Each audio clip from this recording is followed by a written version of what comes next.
Hello friends, ये आपकी screen पे यूएस मार्केट का इंडेक्स का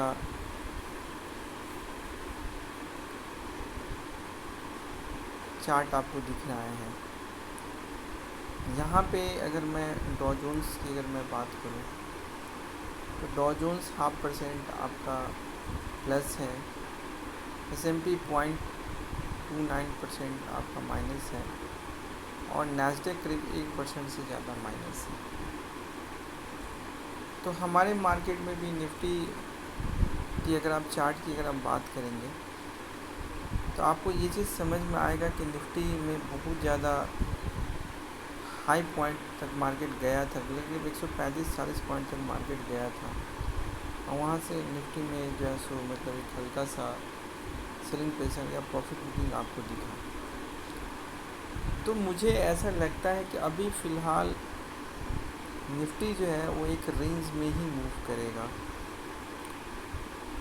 यहाँ से 24,600 तक जा सकता है, कोई बड़ा चीज़ नहीं है।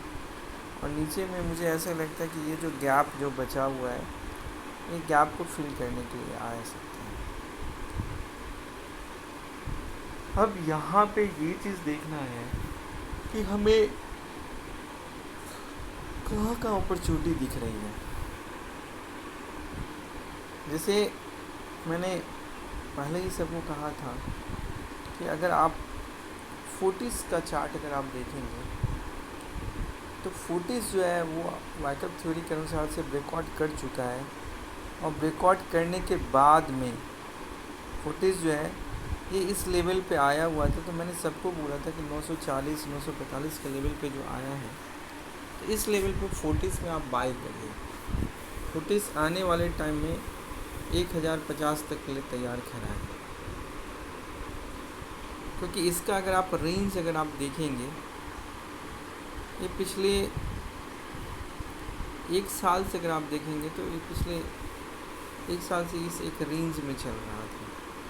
जो नीचे का इसका रेंज जो बता रहा है वो बता रहा है 800 और ऊपर का जो इसका रेंज जो बता रहा है ये 950 के अराउंड का है। मतलब 150 पॉइंट यहाँ से मार्केट में ये जब भी ब्रेक करेगा तो भागेगा। वैसे भी अपोलो हॉस्पिटल नया हाई पे खड़ा है, मैक्स 6% की बढ़त आपने देखी फ्राइडे को हुई थी। तो ये इसके कारण से इस स्टॉक्स को आप लगा के रख सकते हैं। अब इंट्राडे के चार्ट की अगर हम बात करेंगे तो इंट्राडे में भी इसने मौका दिया था।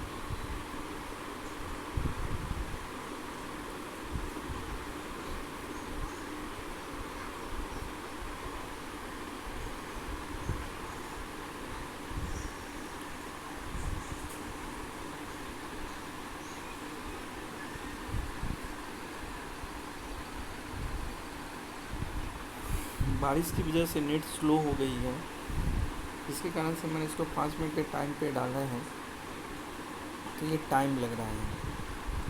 बट 5 मिनट के टाइम पे अगर आप इसको खोलेंगे तो ये 9 और 20 का लाइन जो हम लोग लगाते हैं तो ये आपको दिखेगा कि एक बार जो है ये आपको 9 के लाइन पे ये आया हुआ है यहाँ पे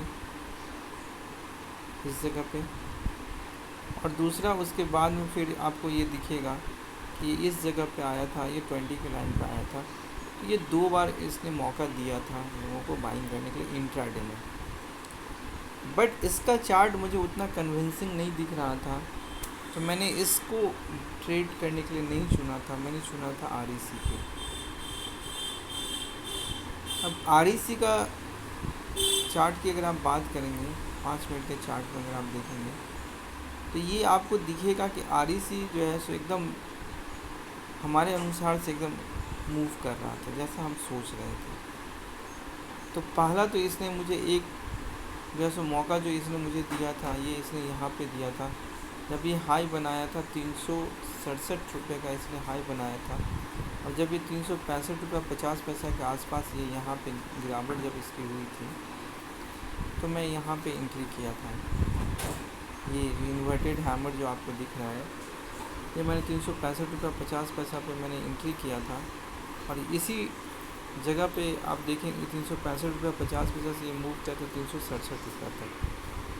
और मैं जो बोलता हूँ आप लोगों को कि अगर आपको 0.5% कमाने आ गया आप ऑप्शन में 10% आराम से कमा सकते हो। अब ये इसका 380 का कॉल है, सेम चीज़ सेम चार्ट में आपको दिखाता हूँ। जिस टाइम में ये आपका आया था 365 रुपये पे, उस टाइम में 380 रुपये की कॉल की कीमत जो थी तो 1 रुपया 10 पैसा 20 रुपये पे आई थी। और उसके बाद में अगर आप देखेंगे कि ये कहाँ तक गया था, तो ये गया था आपका 2 रुपया 10 पैसा तक ये गया था। मतलब 1 रुपया 20 पैसा पे ख़रीद करके अगर आप 40 पैसा 50 पैसा भी अगर आपने लिया तो इसका 1400 का लॉट था। और आपको बाइंग करने में पैसे लगते कितने, लगभग 1600-1800 रुपये लगता।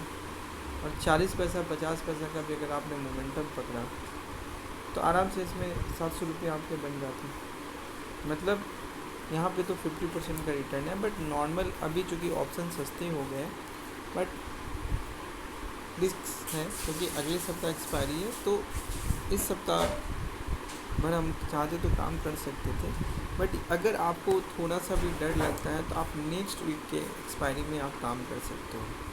वहाँ पे ये जो 50 पैसा की मूवमेंट है, वहाँ पे आपको यही मूवमेंट जो है तो 1 रुपये का आपको दिख जाता है। तो उस 1 रुपये में आपका काम क्या है, 50 पैसा लेके भाग जाना। तो आपको बस यही चीज़ समझना है कि मुझे कौन से स्टॉक पे काम करना है। जिस दिन मुझे अगर नहीं समझ में आ रहा है तो मुझे बैठना है, वेट करना है, अपनी बारी का वेट करना है। और अगर मुझे मौका मिल रहा है, मुझे ये चीज़ समझ में आ गया कि ये स्टॉक मेरे अनुसार से चल रहा है, तो फिर आपको वेट करना कि कब वो हमारे अनुसार से आए। देन छोटा सा स्टॉप लॉस लगा के आप काम कर सकते हैं। ये कोई ज़रूरी नहीं है कि आप पहले ऑप्शन में काम करें। पहले आप 50-100 क्वांटिटी करके पहले कैश मार्केट में काम करें, और जब 3 महीना 6 महीना साल भर में आपका हाथ बैठ जाए तब आप इसको बढ़ा करके 500-1000 तक लेके जाएं। और देन उसके बाद में आप चाहें तो फिर मज़े से जो है सो आप उसको ऑप्शन में कन्वर्ट कर सकते हैं। That's all, thank you.